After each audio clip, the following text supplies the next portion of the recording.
How's everybody doing? We're almost there. We saved the best for last, trust me. And by that, I don't mean me. So there's a chair in headquarters, and it's comfortable, and it's white, not unlike these. And on the chair are all these quotes from our founder. And just great quotes, like make the impossible possible, which you guys have probably heard. My favorite one is, that's not the question you meant to ask, which I use it a lot, but I give credit to our founder, because just in case. And a source for a lot of these quotes is something that you're about to see in a moment. And this is it's a tradition of MarkLogic. It's the Fireside chat with our founder. And if you thought the Second City improv was entertaining, you've got to see this, because it is true improv, and it really is, but it is enriching in so many ways. You do learn a lot, and you get a peek into the future, and just listening to somebody who founded a company, who has all the perspectives for the company's ups and downs across all the industries, that is a wealth of information, and it is really entertaining. And joining him this year will be another member of our executive staff, our EVP of products. So just let them do their thing. They're going to bounce off each other. So with that, I'd like to welcome to the stage two people: our founder and chief architect, Christopher Lindblad, and our EVP of products, Joe Pasqua.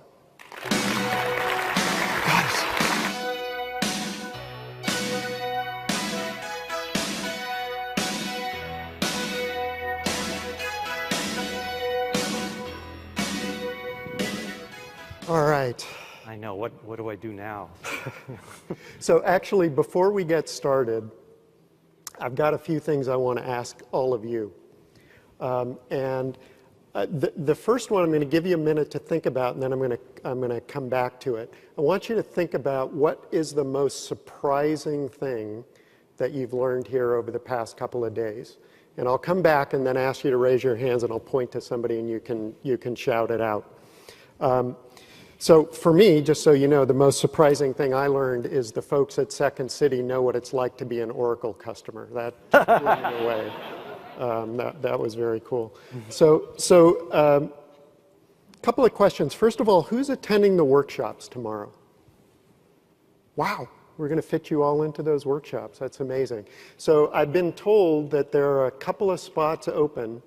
So if you haven't registered for a workshop and you want to be in one of the workshops, make sure you go out, go to the registration desk, talk to Tanya or Carolyn, and see if you can get one of those spots. Now, I heard that a couple of hours ago, so I'm not sure whether there are any still there. But if you want to be in there, make sure you go by the desk. Okay, a couple other quick questions. Who heard of entity services during this conference? Who went to a talk that included entity services?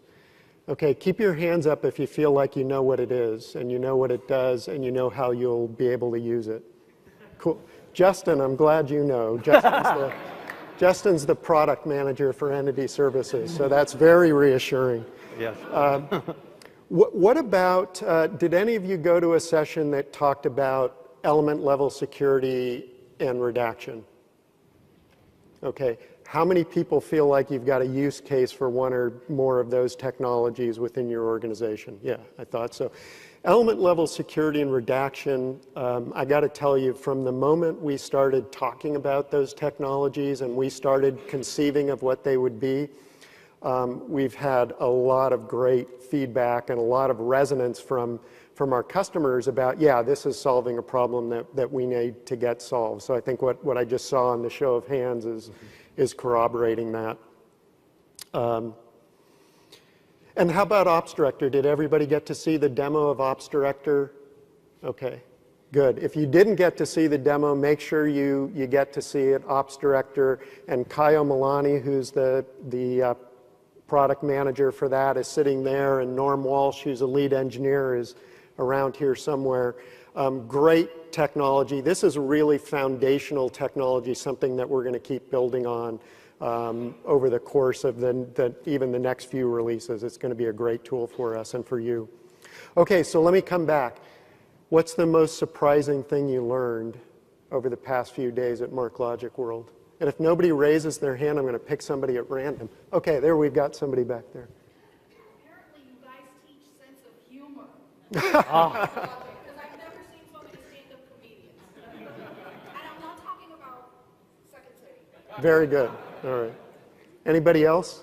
What else was surprising that you learned while you're here at the conference? Okay, everybody's looking at their shoes. Yeah. Okay, Kyle, I'll pick on you since you're one of us. One surprise is that a lot of people are interested in features and security. They really are interested in use. The same for abstract. Everyone's waiting to Great. surprise. Okay. All right. So with that, I just wanted to get a little feedback on what you saw at the conference, and now we'll jump into this conversation with Chris. And I don't know why it's a fireside chat. It's more like a lakeside chat, but we want to involve you. Joe has a drone. This is a drone Oh, picture. yes, this is a drone view. Yeah, As soon as I'd be arrested for taking that. So we're going to include you in the conversation. So as I said, make sure you're thinking of the questions that you want to ask, and I'll start with a few for Chris. And I really want to start by talking about the future in a couple of different areas. Yeah. And the first is hardware evolution. Mm-hmm. So Intel's a great partner of ours. They're making strides every year in technology. What do you see coming down the pike that's really going to impact us and impact the industry? Well, I certainly think as a database company, I think the strides, advancements in solid state storage are definitely the thing that is going to affect databases and our business. And I'm pretty excited about the 3D crosspoint memory that Intel's doing. I think that databases are all about persistent storage, and faster storage is going to mean faster databases, and that's pretty exciting about it. So, but do we just treat it like a faster disk, or is it more kind of fundamental or foundational than that? At some level, it's a faster disk, but the way semiconductor storage or solid state storage is faster is disks sort of have a transfer rate and an access time. The access time is 0, and so now it's all about transfer rate. And we design databases and file systems and everything assuming that there's a seek time and then a transfer. With solid state storage, there's no seek time anymore. It's transfer rate. So a lot of stuff we design for is big transfers that you may want to, since I'm going to take several milliseconds to seek, I might as well read half a megabyte. There's no need to do that with solid state storage, because reading half a megabyte is just proportionately more than reading a few kilobytes. This is especially true for the 3D crosspoint, that they have really fast access times. So does that mean David has to have the engineering team ready to rewrite MarkLogic to take advantage of this? No, I hope not. I think there are we can certainly, it's another design point for that. I think there still is a memory hierarchy. That the fastest memory is your registers, all the way down to your slowest and biggest and cheapest is going to be magnetic memory. But we should really think about how things are different, and I think that there being persistent memory that's really pretty fast. I think we should just kind of stop worrying about that and start worrying about other problems, and that's kind of like. Yeah. And so here's a new technology. It's in some sense a new paradigm in terms of persistence. How is that going to get exposed through the OS? How is it going to get exposed in instances on Azure? How is that going to be made available to people like us who want to use it? Yeah, I don't really know yet. I think that I certainly think that file systems are a pretty good abstraction for storing things persistently. You pretty much have a hierarchical naming scheme, and you write file. I mean, our phones have file systems. They kind of hide the file system. But so I still think a file system and databases are going to be the way we still deal with persistent storage, principally because it kind of works. Yeah, yeah. So I tangentially brought up cloud in that discussion. So cloud is another topic. It's future for some people. It's now for other people. From a database perspective, what's the right way for a database vendor to be looking at bringing their technology to the cloud? Certainly from my point of view, I think clouds are emerging as pretty much a new generation of I think of them as operating system. I remember the days in the 80s, the Unix wars, where each vendor had their own brand of Unix. And you sort of remember, I think the big issue with Oracle is how many different versions of Unix does it run on. I think that's pretty much how we're moving into a cloud era, that cloud systems are, I think of them as operating systems. And in the same way, there are several different versions of Unix. There's several different clouds. So I tend to think of a cloud platform as an operating system platform for running a MarkLogic on. What I I think that's a platform for us to run on. But I really like to focus on what MarkLogic can do as a database. So. Well, okay. So you made the analogy of the cloud being like the OS, but cloud vendors now have their own databases. So what do you make of that? Well, the OS has had their own databases. I think that from my point of view is what I'd like to focus on MarkLogic is kind of the tough database problems, the data integration problems. And I think that databases implemented by cloud vendors tend to be the simplest databases that are simple. I want to put something in there. I want to retrieve it by name. I don't really see a cloud vendor going after taking an approach that we're taking and going after tough database problems. I do see that they're kind of doing the same thing that a lot of the open source databases are doing. So I really, if you buy a really simple open source database, how different is that to a really simple cloud database? So I can sort of see that they're really kind of going after the same problem, and we're not really looking for that really simple, cheap and dirty approach. We're really looking at something that can kind of solve the tough problems. And are you hearing, Gary mentioned this in his keynote, the notion of cloud neutrality and being concerned about being locked into a particular cloud or being locked out of running on premise. Are you hearing that from customers as well? Yeah, I'm hearing that, and I think it's something to be aware of. I think that if you pick a cloud database, you're pretty much picking a vendor. There's no open cloud database protocol. You're pretty much picking a vendor. What we try to do at MarkLogic is we really try to get open standard interfaces and do really good implementations of them so that it's easy to move to MarkLogic. It's easy to move around. So we're not inventing a whole lot of new interfaces. We try to invent new capabilities layered on top of them, but we try to stick to open interfaces. I think the same kind of issues that we're having to do with vendor neutrality on operating systems is really the same issue with cloud. If you really become dependent upon a cloud vendor, you're really going to be dependent upon them. And is that really where you want to be?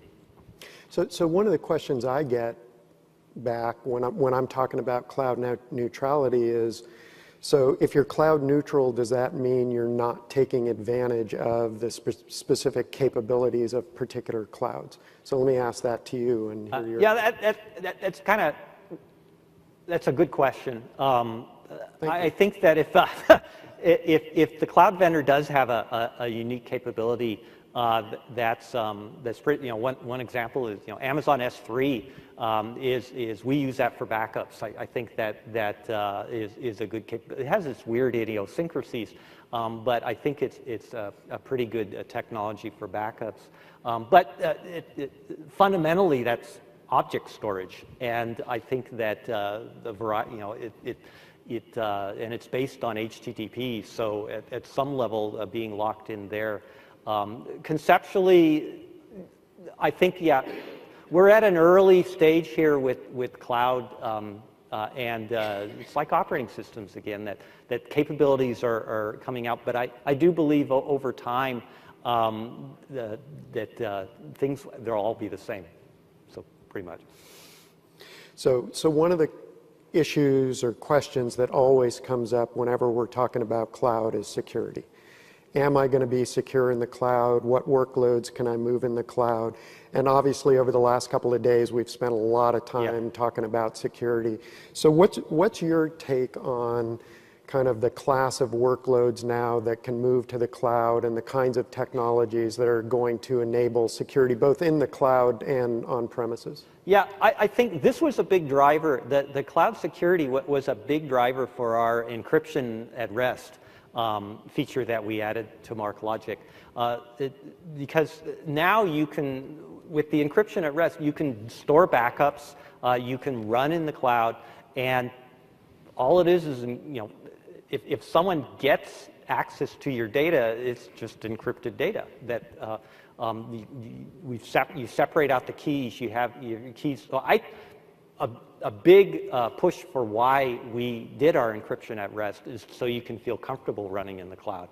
So I actually would think that makes it a lot easier to run in the cloud. You really don't have to worry about someone stealing your data now. They'll just steal a bunch of random bits. Yeah. I don't know. I know a lot of you mentioned that you went to sessions that talked about encryption and redaction. I'm sure you also heard about our advanced encryption capability.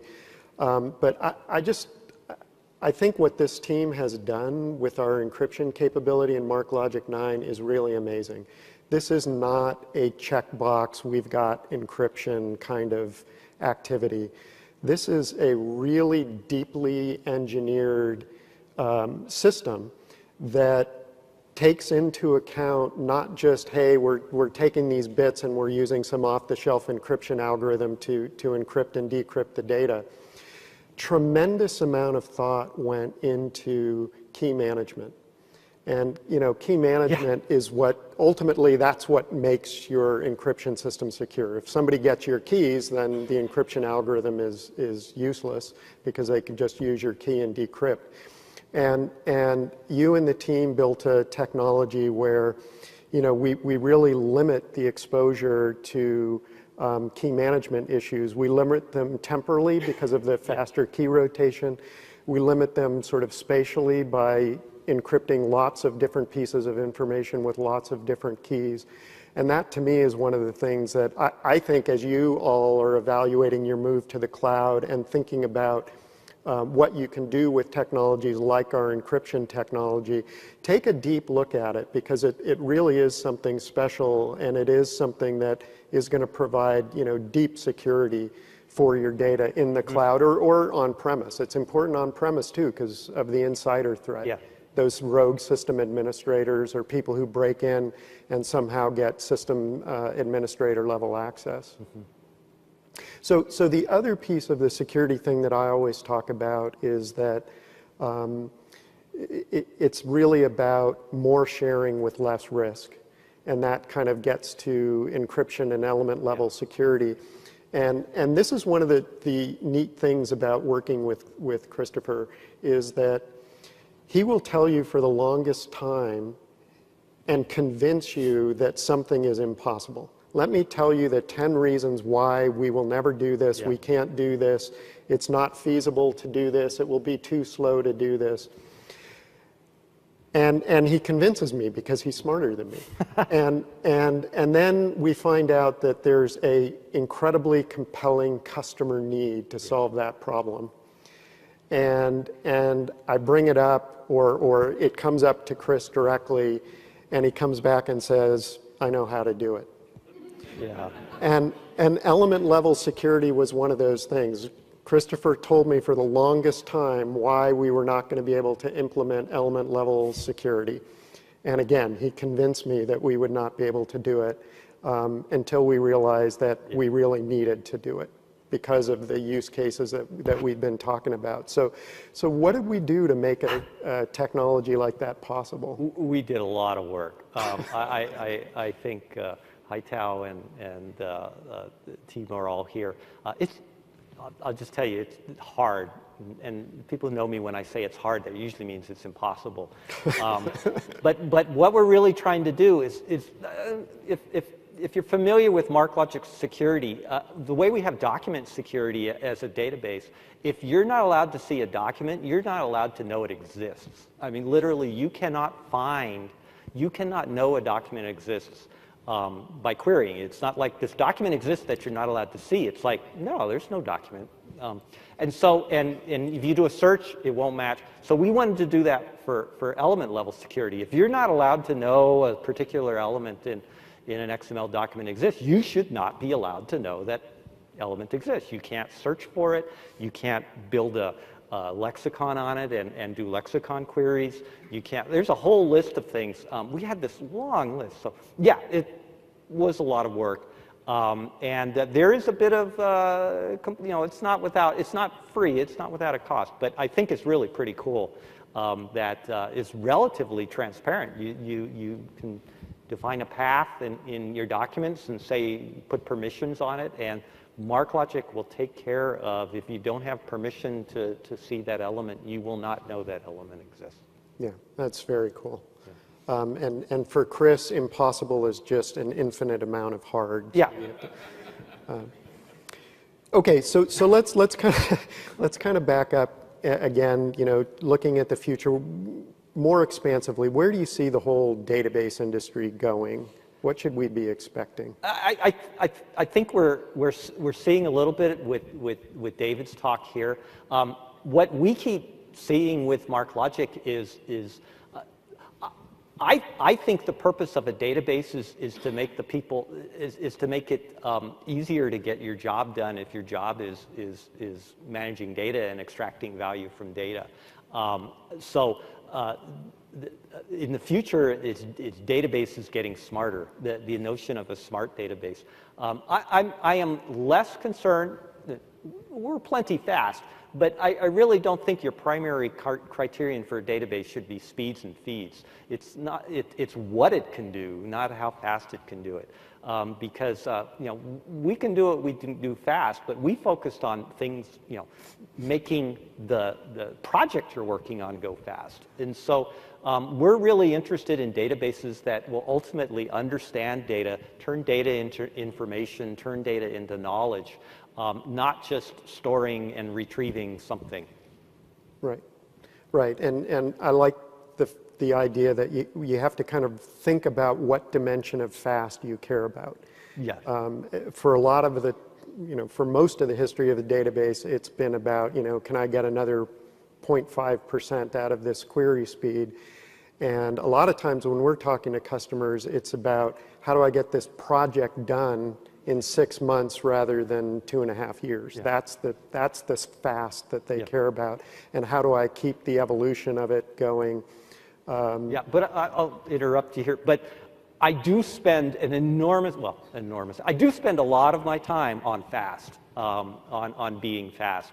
I think there's a big chunk of my day that is spent making MarkLogic faster. Oh, so you just reminded me of something. Yeah. I'm going to make a detour. I'll come back to this topic.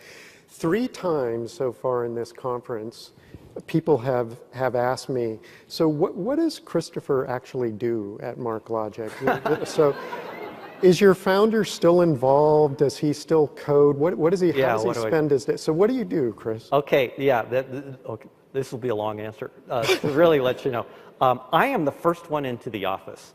I can say that with confidence because I turn the lights on. There's I don't do that just to do that.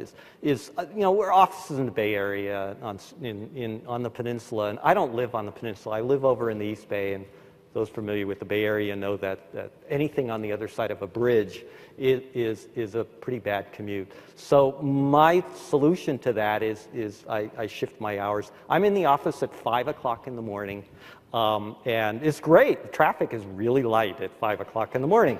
So I get in, and I make a little English muffin, and if everybody in the office knows what I'm talking about. Anyway, so we have build cycle. We have this automatic build cycle that the servers all, there's always a new version of the server getting built every 3 hours. And so there's this build that happens at 6 in the morning. So one thing I try to do is I always try to get a bug fixed or a check-in by 6 o'clock, because that way I'm the only check-in, so if there's anything wrong with the build. So usually I come in at 5 o'clock, and I either answer an email. People at MarkLogic are very aware of this. Or I'm checking in something, trying to make the 6 o'clock. Then I have breakfast. So I'm in, I'm working on a bug, fixing the bug, making the server go faster. Usually the performance bugs get to me. And then working on that. Around 8 or 9 o'clock, that's when other people start showing up. I start having meetings. And so probably 9, 10, 11 our meetings, talking to people about what we're working on. With all the main engineering projects is we have several I like to meet people every day. We have weekly team meetings, meetings up all on in the morning, and come around afternoon, 1 or 2 in the afternoon. I'm itching to go home. I can already see the traffic picking up. And so some people who schedule meetings for me at 2 o'clock. All right, he's talking about me. Really bother me. There's this little thing on Outlook you can say, you can block out time. I constantly make it earlier and earlier in the day. So I go home, but I'm not done. When I go home, then it's emails. I am busy every day, and certainly the engineering team are really pretty aware of that. That anyone can come to my office and talk about stuff, and I'm working on product every day, working on new features and fixing bugs. I read support email, so. I want to tell you here is when you send an email to support and you're interacting, I'm lurking. I lurk in support email. And so many times when support tells you something, it's coming from me. Most of the time when support tells you something, they'll know exactly what I mean. That, the thing I just told you 10 minutes ago, I was wrong. It's really this other thing. What happened in those 10 minutes is I sent them a note saying wrong. This is really what's going on. Anyway, so know that when you're talking to support, you're actually getting me, and you're getting other engineers. It's not just me. It's many of the engineers are reading support cases and helping out support answer them. As is David. It's very common for lots of people in the team to be watching the support queue. Yeah. So, okay, so now that we know what you do, let's go back. You mentioned the term smart database or smarter database. What do you mean by that? I think that it's about actually. We like to be able to move from a database just storing structured, there's a field of this name of this type. I really want to move to the point we've been working on semantics is really trying to build knowledge networks out of data so that data isn't just bits. It's actually the information and the knowledge that runs a lot of companies. And we really want to be, as a database company, I really want to be to that point where you're storing in the computer the bits that really run your company on. And so you want the computer to do more than just manipulate bits. You want the computer to actually help you understand what's in there and perhaps tell you things that you didn't even know to ask. Okay. Yeah. So I think now I'll cut it off for a moment. I have like 3 more pages of topics, but Yeah. let's get the audience in the discussion. So we have some microphones available in the room because we're recording this. So if you have a question, if you raise your hand, there we go, run right in the back. Yeah, okay. So my question is that after having this exposure for 3-4 days with MarkLogic workshops and conferences, meetings, it looks like the code complexity using JavaScript or XQuery, or if you are in the framework is trying to harmonize the data, you have to pick up this skill of either JavaScript of XQuery, and then you have to do via that to make the life easier for, because let's just say I'm trying to harmonize and trying to set up relationships between entities and my, or trying to create those relations in data, which are changing all the time. And business knows this better than a developer. Mm-hmm. So if you ask the business, the developer has to get they have to work together. So can you hide that complexity of code and provide some sort of a graphical user interface or something that they can actually create those using the click and drag and drop rather than having to write and do a low-level programming? Yeah. Just so you know, in the 20 minutes before this started, he and I were talking about that very issue. That's a really good idea. And we're working on that. I think that we have some pretty good people in the company, not necessarily in the server team, but in the field who are really good at building tools and applications. We really need to leverage that and provide a lot more tools kind of as part of the product. We have a lot of tools that we provide open source and also that the field uses. I agree. We need to make that all part of the solution, the product as you get it. And Joe, you may have. Yeah, no, I agree, and I think that's what you're saying is something that we're hearing consistently. I think that if you take a look at the Data Hub framework, have any of you heard of the Data Hub framework? Yeah, great. So the Data Hub framework is this open source framework that was created really as a partnership between our field organization, who keeps building data hubs over and over and over again and knows the patterns behind them, and the product team to kind of enshrine those patterns in this framework. And it's great for a lot of reasons, but one of the reasons is that it addresses part of what you're talking about. Instead of having sort of a blank slate, it gives you this framework that knows that you're going to have an ingestion phase into a staging area, and it knows that you're going to go through a harmonization phase across different versions of physical representations of your entities. And it gives you places, rather than sort of starting from scratch, it gives you places where you can plug in very specific pieces of code to do what's required and what's custom for your data hub. That's a step in the right direction in terms of minimizing or decreasing that complexity, but it still requires code. So, some of the things we're looking at is how do we expand on that data hub framework concept and start putting tools around it and having a whole workbench of data tools so that you can define some of those things more graphically rather than doing them in code. So that is something that we're actively working on with the Data Hub framework and exploring the right way to expose that in tooling. Okay, more questions. Run right here, towards the front here. Oh, there's one back. You got one? Okay. Sorry, it's a little bit dark. Sorry, didn't see you. This is for Christopher. So when you do performance testing, do you do it on a commodity hardware or a sophisticated SSD, or both?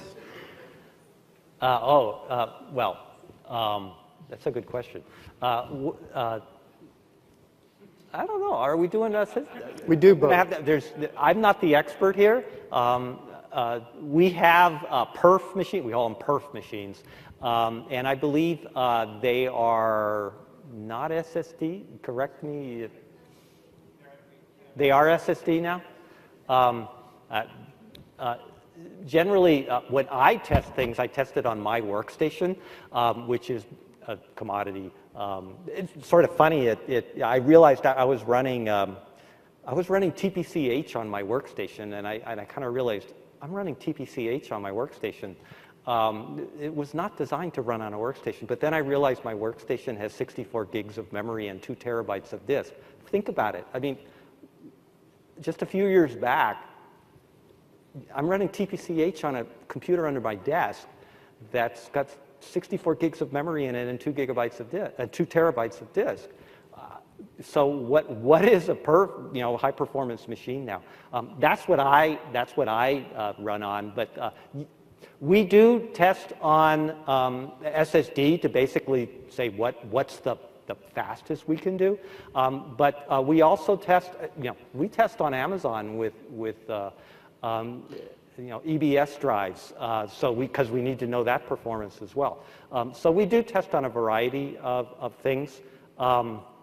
Usually, if you need capacity, if you still want to get kind of off-the-shelf capacity, you're going to get magnetic storage. And so we definitely test performance on magnetic storage on that. But then, a lot of stuff, EBS, you're going over the network. So we want to test on that, too. So we do a bunch. We do the high end, but we also do the ordinary. Okay, we have a couple up here. So are you planning to, it's a two-part question, are you planning to improve the capability of MarkLogic to manage a knowledge graph? And the second half, are you planning to add to MarkLogic sort of built-in capability for information extraction, the entities and relationships, and fill that knowledge graph with low-level data? Short answer, yes. But the longer answer is a lot of what we try to do is figure out what we can get the most leverage from, and with using the triple index, we've been focusing in the last few releases about extracting triples, being able to get semantic information. Definitely, I think we're going to be looking for more areas of that. I think that's one of the most leverage, the best way to get leverage towards a smart database is being able to extract knowledge and represent it in triples, and then be able to use queries on that. That's definitely a direction we're going at. I mean, you can sort of see that already in MarkLogic 9. What we did in MarkLogic 9 is we are leveraging triples as a way of implementing rows, basically running a relational model on top of our triple store, because we can do some really cool, even more powerful things than a typical relational database can do. So we're kind of emulating a relational database with a triple store, which is kind of the complete opposite of what a lot of database vendors doing triples but anyway, so we're definitely looking at how we can leverage a distributed kind of network database in MarkLogic. Definitely, yeah. Okay. I have two questions. Yeah. The first one is, we have lots of content in MarkLogic, millions, hundreds of millions, right? Yeah. Are there plans to add natural language processing? Because it seems to be a natural extension. You have the content, you add another capability to it that will provide will enable additional use case. There could be. I think the best way to influence that is to actually talk to our product management and say it would be really cool if there were plans. Our strategy so far has been to make it easy for natural language products to basically use them on MarkLogic and to once again is that from your data is extract triples from the natural languages to be able to turn information in natural language into a triple representation. Whether we have, I don't think we have specific plans right now, but you can influence that by telling product management you would like that. So, yeah. So my second question is, I've been into this kind of chats for the last 6 years. Yeah. I've been using MarkLogic for as long. Oh. I've seen tremendous growth in that, and lots of functionality being added in the past. But looking into the future, what worries you the most? Yes, Chris, what worries you the most? That's actually one of Joe's questions. What do we want to? Do anyone want to ask that honestly or not? I think we're actually in an era. There's a lot of change happening, and it's really a pretty exciting era to be in the database business. I think a lot of the traditional database players may disagree with that. I don't really see the traditional large relational database players doing anything. I mean, as far as I know, they're doing this cash cow kind of thing. They're just trying to soak their customers without making any investments. And that's not at all what our strategy is. I actually think there's a lot going on. And I don't know exactly what it is that's going on, but the shortest answer is the biggest risk to MarkLogic and to any database vendor is to wake up one day and to find themselves irrelevant.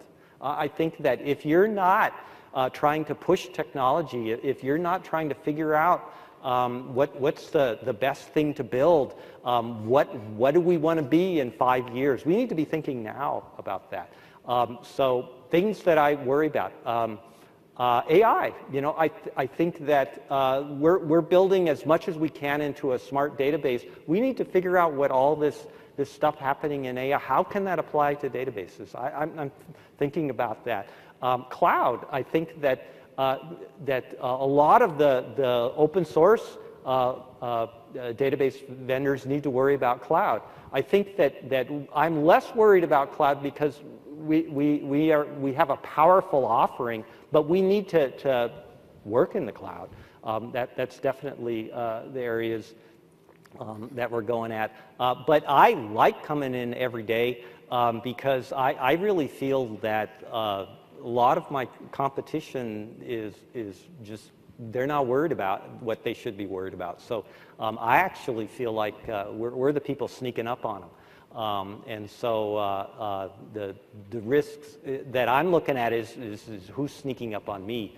And so we try to be as aggressive as possible with new technology in our releases, mainly to stay relevant, because I think that's the way to stay relevant is to actually do new stuff, do new powerful stuff that try to think of stuff that nobody else has thought of. That's what I like to do, and that's kind of our strategy. Yeah, and I have to say I really agree with that. And the place where those new ideas come from is from you. So if you look at amazing capabilities in our product by temp, semantics, on and on and on. The motivation for doing those was sitting with customers and talking about the problems they're trying to solve. And that's what drove the innovation out of Chris and David and their teams to build these technologies. And so it's really important for us to continue those conversations. And I'm looking out and I see Mike Bowers over there, and Mike is one of the, I would say, foremost authorities on MarkLogic, one of our great customers. And I often say that Mike is living in the future because he uses MarkLogic in ways that we haven't even thought of yet. And it's great to work with him and his team because they help us understand where they're going and what they want to be able to get out of the product, and that helps inform the roadmap and keeps us moving and advancing. And I see we're out of time, so I want to wrap it up, and I just want to, on that same theme, I've said over and over again, MarkLogic 9 is it's the most ambitious release that we've ever done. It's an incredibly big, functional, capable, it's just an awesome release. And I just want to thank the engineering team, some of whom are out here, and the product management team, some of whom are out here, for making it possible. It's been a long haul to make it happen, and these folks have worked really, really hard on this, building the kinds of things that you've been telling us are important. So I'd just like to give them a round of applause.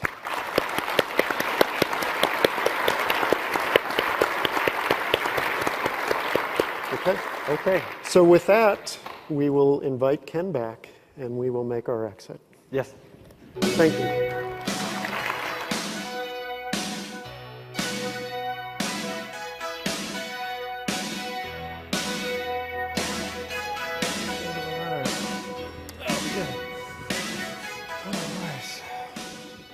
Okay, so there's one thing that I almost forgot to do last year that I'm not going to forget to do this year. It's going to be the first thing that I ask you to do. So we just thank the engineers for what they do for MarkLogic.